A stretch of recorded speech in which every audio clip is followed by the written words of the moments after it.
The 25th anniversary of the Americans with Disabilities Act. The Americans with Disabilities Act was one of those transformational pieces of legislation that allowed for people with disabilities to be able to live on their own, to live fully productive lives, to give back to society and to their communities. Senator Chris Murphy. And as we approach this big anniversary, Democrat, Connecticut. It's really important to recognize that this is an act that doesn't just sustain itself because of all the attacks that get made on it. You've got to continue to reinvest in it. And so this is, one of the most important pieces of legislation that Congress has ever considered. And it's probably time, now that we're nearing this big anniversary, for us to remember that you've got to tend to it, reinforce it, especially with the Supreme Court trying to redefine it in a way that continues its original purpose. My experience with the broad range of the business community in Connecticut is that they're supportive of it. Yeah, does it add on a little bit of expense to certain projects? Does it change a little bit of the way in which they deal with workers? Yes, but they see the benefits to their workplace. They see the benefits to their community. And so I have not experienced a truly antagonistic relationship between the business community and the ADA. And my hope is that that continues. Do both parties support the Americans with Disabilities Act? I think historically support for the ADA has always been bipartisan. I think there's less bipartisan support for it today, but it's still there. You'll still find Republicans that are very willing to work on the ADA. Unfortunately, there is this group of activists that are trying to undermine the ADA, and they have been able to winnow some of the Republican support for the law, but largely I think there's a commitment on both sides of the aisle. And of course, there's a simple reason for that.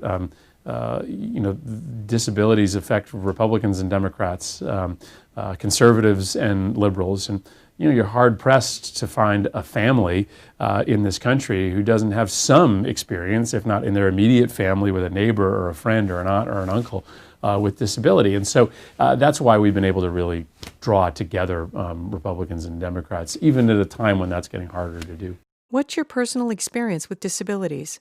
I don't think there's a family that hasn't been affected by the growing problem of mental illness all across the country. I don't have anyone in my immediate family that has a physical disability, but as I've said many times, my family, along with many others, has a very long, proud history with mental illness, something that we aren't afraid to share and something that inevitably is, part of the story of the ADA. The ABLE Act.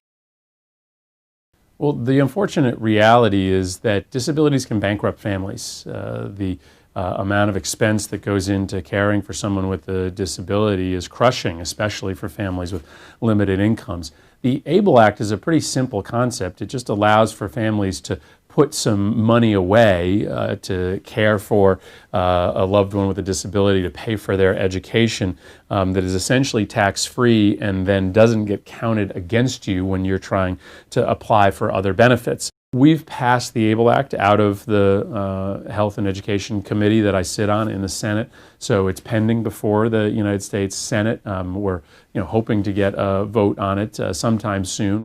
Media outlet for people with disabilities. A media outlet that would allow for people with disabilities to be able to tell their stories, in a very personal way, would be an incredibly important contribution to the overall debate.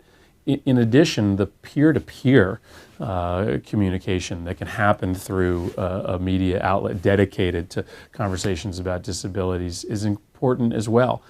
Sometimes disabilities are very isolating, and when you get to watch a TV channel, get to experience media that is really connecting you with other people who are dealing with the same struggles and experiencing the same kind of unique triumphs, there, I think, is an enormous benefit to that as well.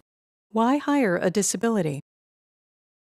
Hiring someone with a disability is not an act of charity. It's a really wise investment in your bottom line.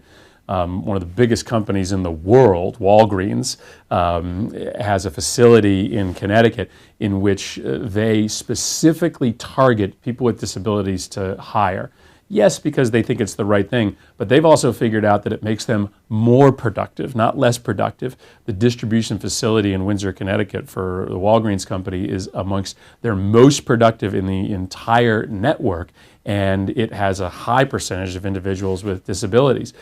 So I think what the business community is recognizing is that there is, yes, a moral reason to do outreach to people with disabilities, but there's also a really good business reason to do it. And no longer are we living in a world where the only place that people with disabilities can go work is a not-for-profit. The people with disabilities can turn a pretty healthy profit themselves, just like everybody else. Why with TV?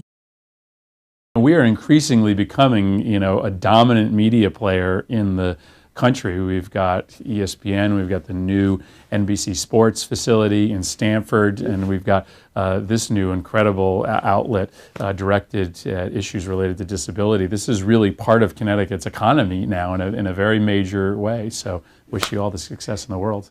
A logo, bracket, with, bracket, TV, television of, by, and for people with disabilities. And everyone else. Support our launch at www.with-tv.com.